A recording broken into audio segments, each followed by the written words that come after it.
Excelente ambiente de trabalho, credibilidade no mercado e oportunidades para desenvolver um plano de carreira são algumas coisas procuradas por profissionais na hora de escolher onde querem trabalhar.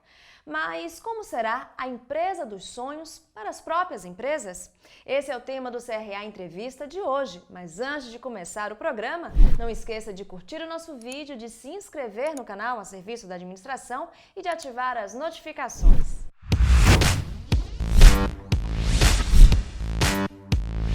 O nosso convidado de hoje é diretor de uma empresa que ajuda outras empresas a se tornarem os melhores lugares para trabalhar. Tudo bem, Cauê de Oliveira? Muito prazer. Prazer é meu, tudo bem e você? Tudo bem, bom, vamos começar o programa entendendo como é que funciona esse trabalho que você realiza nessa empresa. Legal. Então eu trabalho lá no Great Place to Work, né? É uma organização muito conhecida por fazer o ranking das melhores empresas para trabalhar.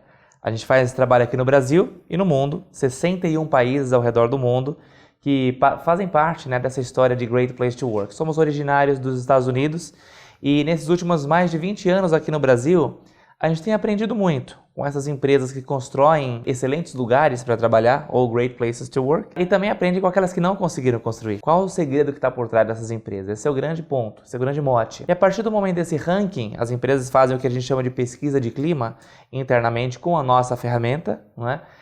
Uma pesquisa completamente confidencial, anônima, e lá o colaborador é que diz se aquela é uma boa empresa ou se não é uma boa empresa para trabalhar, já que é uma pesquisa anônima. E a gente se surpreende muitas vezes quando faz uma pesquisa. Às vezes algumas pessoas, algumas empresas acham que vai ser o resultado bom e nem sempre é, ou o contrário e acabam se surpreendendo positivamente. E a minha função lá, Maria Rita, especificamente, é dar palestras e treinamentos para líderes para ajudá-los a descobrir e construírem um excelente lugar para trabalhar nas suas empresas. Então, o que você falou no início é exatamente o que eu faço, ajudar as outras empresas. Quais são os quesitos, né, que faziam parte, né, dessa pesquisa que vocês realizam, que se mantém e outros que já não fazem mais parte? Legal. O que a gente percebeu é que desde a década de 80, que é quando existe esse negócio de Great Place to Work, fundada pelo nosso fundador chamado Robert Levering, um americano, ele foi atrás das empresas presencialmente, foi fazer uma pesquisa de campo muito séria, visitou mais de 150 empresas ao redor dos Estados Unidos e ele descobriu uma coisa não tão óbvia assim, que é aquela velha história das pessoas terem necessidades comuns mesmo dentro da empresa. Porque Maslow, muito antes de Robert Levering, já tinha dito isso. Aquela famosa pirâmide de Maslow. Lá as pessoas têm as necessidades comuns, enfim, anseios universais. E o Robert Levering percebeu que mesmo dentro da organização, independente do setor, do local onde ela está, se é uma empresa do interior, se é uma empresa da cidade grande, se é uma empresa que trabalha com tecnologia, com agricultura, com indústria, não importa. As pessoas querem basicamente a mesma coisa. Então a nossa pesquisa não mudou quase nada desde a década de 80 90, porque os anseios humanos continuam sendo universais. As pessoas ainda querem as mesmas coisas. E quais são essas coisas? Imaginei que você ia perguntar isso. Quais são essas coisas? Né? A gente fala que assim, de uma forma bem simples, é um tripé. Então o colaborador que está lá no centro, né, do ambiente de trabalho, ele quer três coisas. Número 1, sentir orgulho do trabalho que faz. Ele quer sentir orgulho de pertencer àquela organização. Né? Então esse é um ponto. Sabe aquela história de quando você está num bar, num restaurante com amigos, aí perguntam onde você trabalha, o que você faz? E você estufa o peito, né, para falar o lugar que você trabalha? Isso é legal, né? Esse é o orgulho. O segundo ponto desse tripé, Maria Rita, é a camaradagem, o ambiente de companheirismo entre as pessoas, de colaboração. Aí eu falo aquela história das pessoas dizerem, olha, aqui nessa empresa nós sentimos que estamos todos juntos no mesmo barco e não em barquinhos separados, cada um indo para um lado. O que a gente vê muito nas empresas ainda é organizações que têm o problema de feudos. Ou seja, as áreas se sentem, né, que aqui é um ótimo lugar para trabalhar, mas quando eu preciso contar com a área vizinha, com o departamento vizinho, nem sempre essa ajuda vem. Então esse companheirismo, e dentro desse segundo pilar também, uma coisa que eu adoro, que é um ambiente amistoso para trabalhar. Aquele ambiente onde você sente que é leve, não é aquela parecida com a casa da família Addams, que o dia pode estar ensolarado, mas lá está a trovoada, né? Aquela chuva, não dá certo. E o terceiro, e não menos importante, pilar, na verdade o mais importante, deixei por último, o relacionamento entre líder e liderado.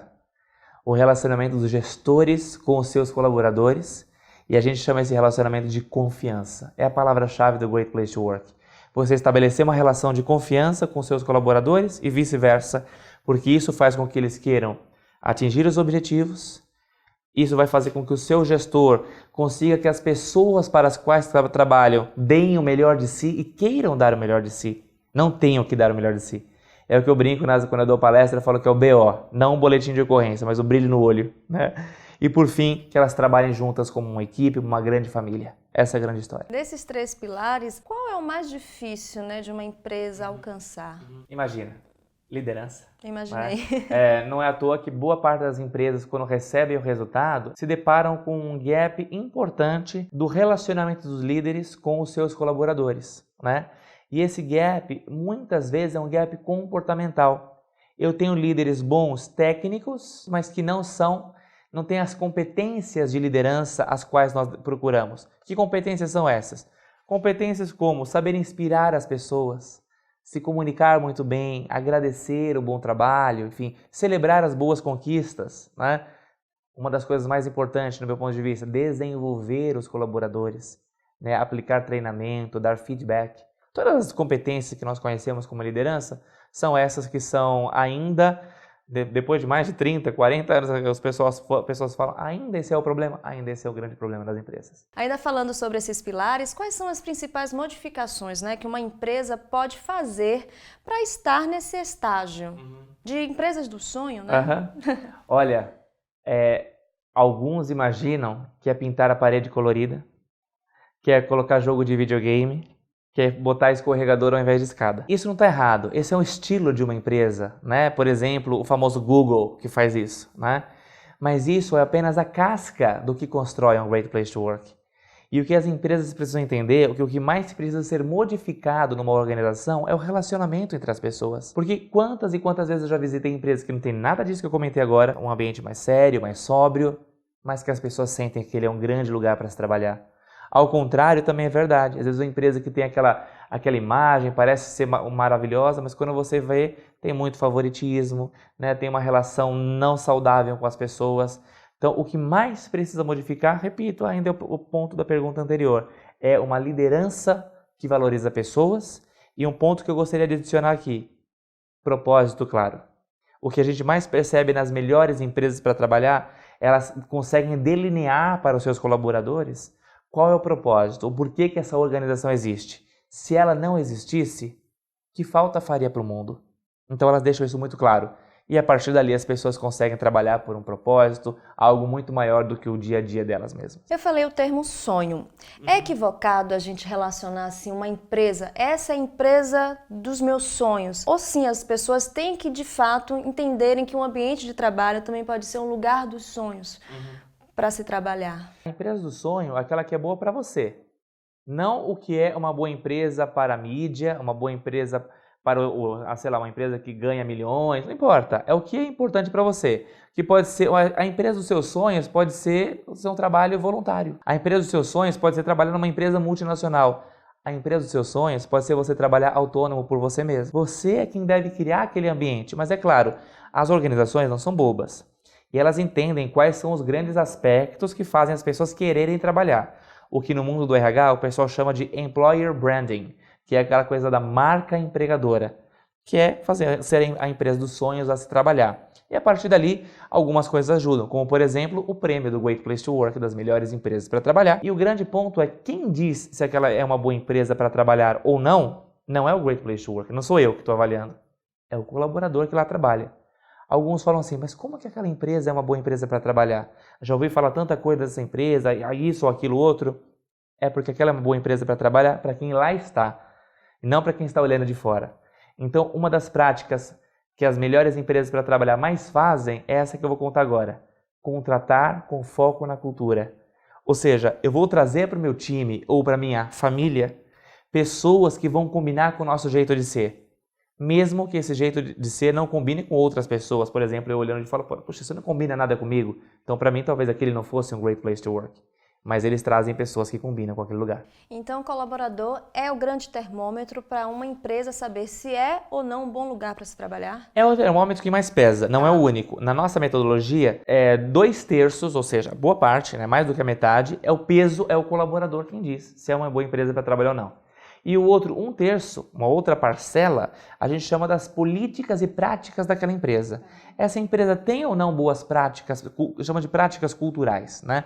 E ali a gente subdivide em 9 práticas, então o RH geralmente preenche para a gente um book e relata tudo para a gente, né? O que eles fazem para contratar, como eu disse agora, quais práticas e políticas eles usam para reconhecer, para promover, às vezes até para desligar os colaboradores, que também tem um cuidado especial para fazer isso, né?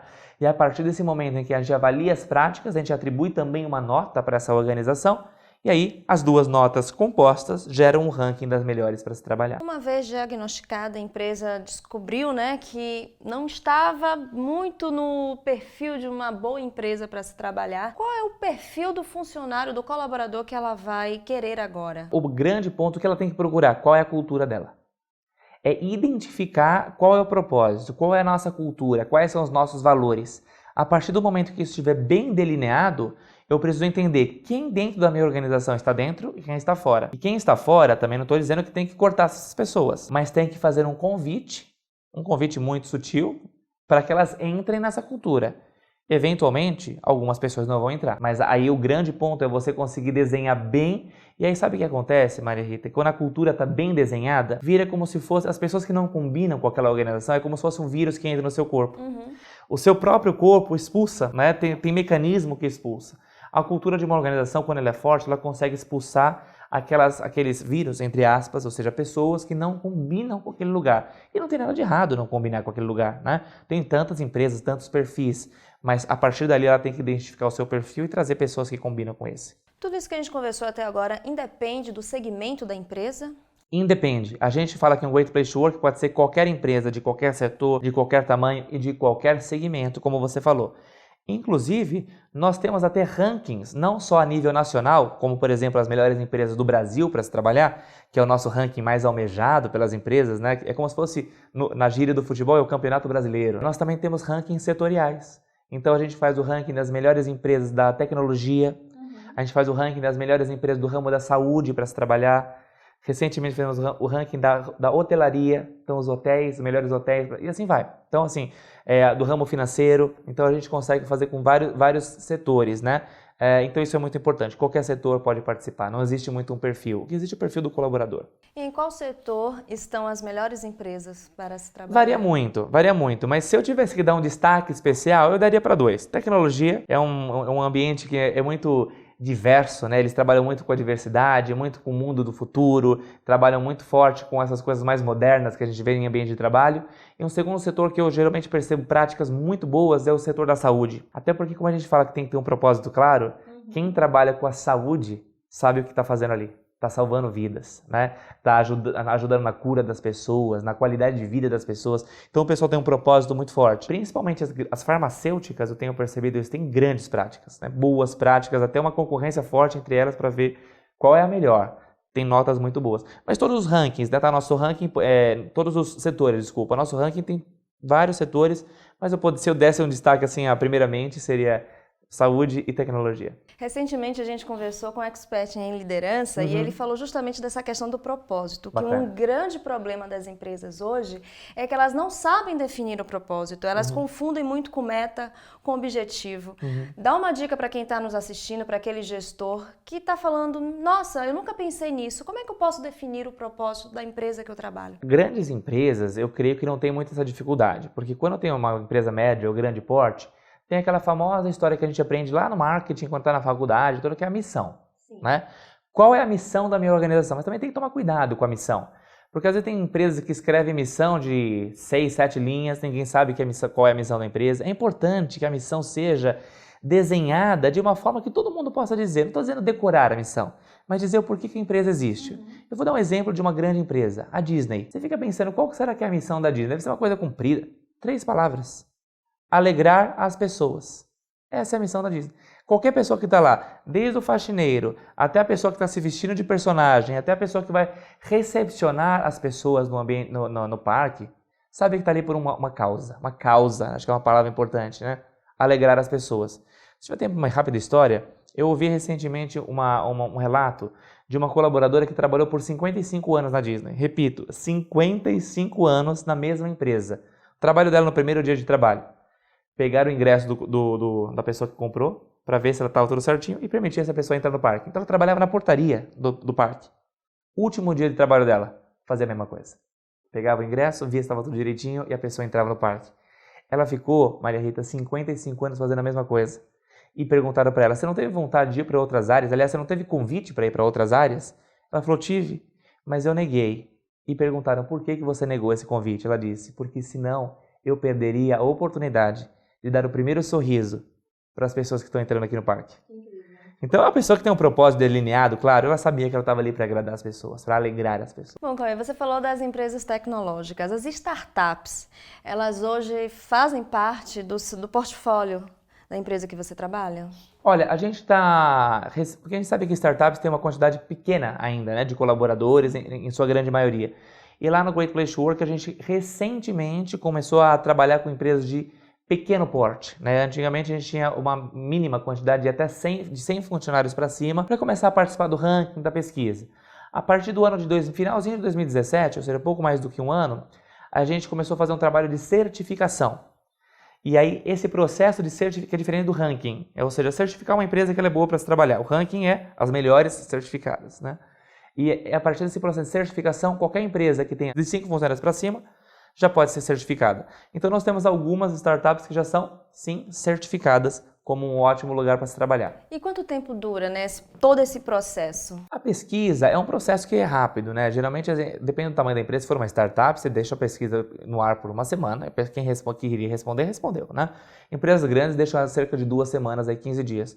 A partir do momento que a pesquisa já está no ar e o pessoal respondeu, na semana seguinte já sai a resposta, se aquela empresa foi ou não certificada pelo nosso sistema, né? Agora, a premiação tem um pouco mais de detalhamento, de trabalho, porque tem a parte das políticas e práticas, a gente lê uma por uma, então tem um trabalho de leitura bem forte, né? Mas é um trabalho que não dura tanto tempo, é um projeto que dura, 2, 3 meses no máximo, né? Tem todo um pré-pesquisa também, mas ele tem uma duração, uma vez que a empresa é certificada ou premiada, de 1 ano inteiro. Então, 12 meses aquela empresa pode desfrutar do seu ranking ou da sua certificação. A partir de 12 meses ela refaz o processo se quiser continuar sendo considerada, né, pelo nosso selo lá das melhores empresas. Bom, voltando à questão dos colaboradores.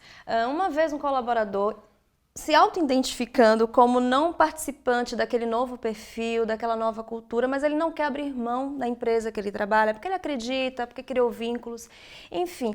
Ele pode se dirigir a alguém da empresa para demonstrar essa fragilidade, para se apresentar como um colaborador que quer se modificar, que quer se adaptar a essa nova realidade da empresa? Pode e deve, idealmente para o seu líder.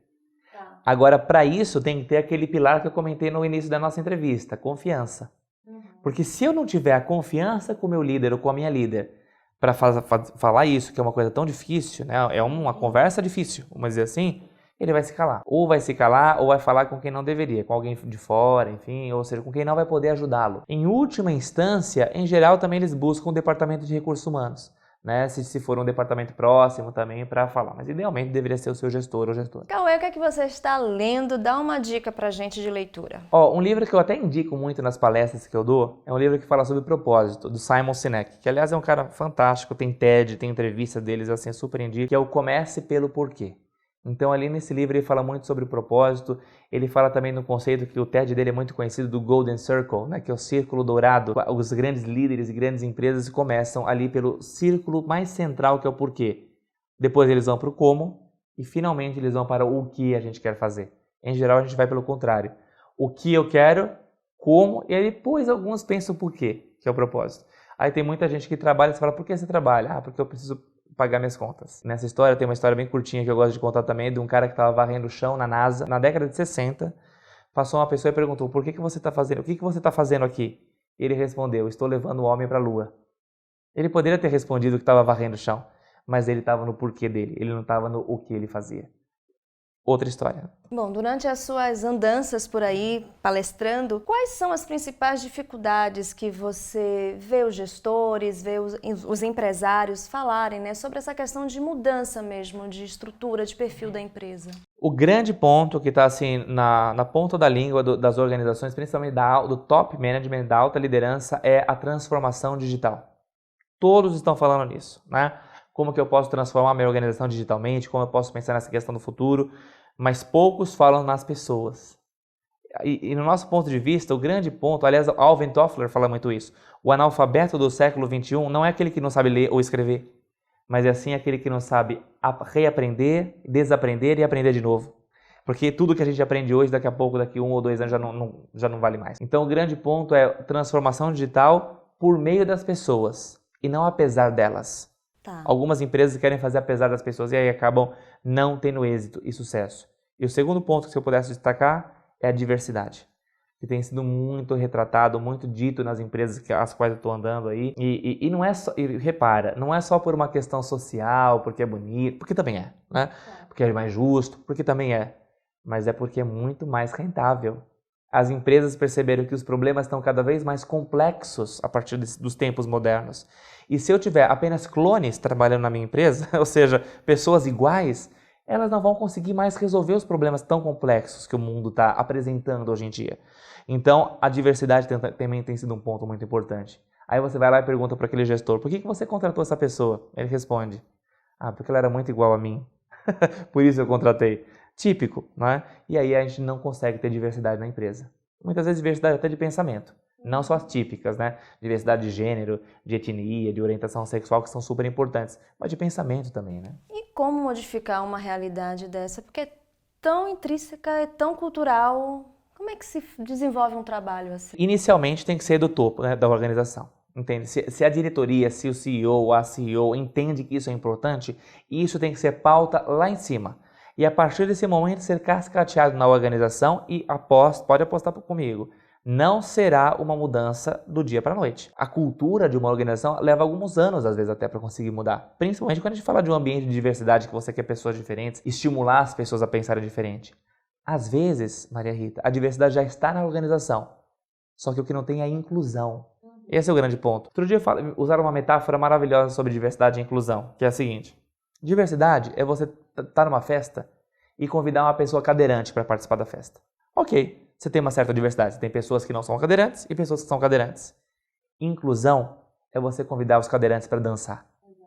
Aí sim eles estão se sentindo inclusos na festa, não estão apenas lá na festa. Vamos trazer isso para a empresa agora. Você tem pessoas diversas na empresa, mas será que elas estão sendo convidadas a serem elas mesmas? Não adianta só trazê-las, tem mas que elas têm que ser elas inseri-las. mesmas. Quantas vezes eu não vejo as pessoas dizendo aqui nessa empresa, isso pela pesquisa de clima, o pessoal responde anonimamente, como eu disse antes, escreve em comentários, eu não posso ser o mesmo por aqui. Aqui eu tenho que vestir uma máscara. Aqui eu tenho que ser meio que igual aos outros. E nesse sentido, a gente acaba perdendo o ouro da diversidade. Eu estou percebendo que meus colaboradores não estão felizes, não estou conseguindo motivá-los. Em que ponto um gestor pode fazer uma primeira modificação para mudar esse quadro? A gente sempre fala que o primeiro passo é ouvir as pessoas. Porque não pode estar só na sua conotação ou na sua percepção que um ambiente não está bom ou está bom. A gente tem que escutar as pessoas. A pesquisa é uma das formas de escutar, né? Um formulário ali, enfim, online.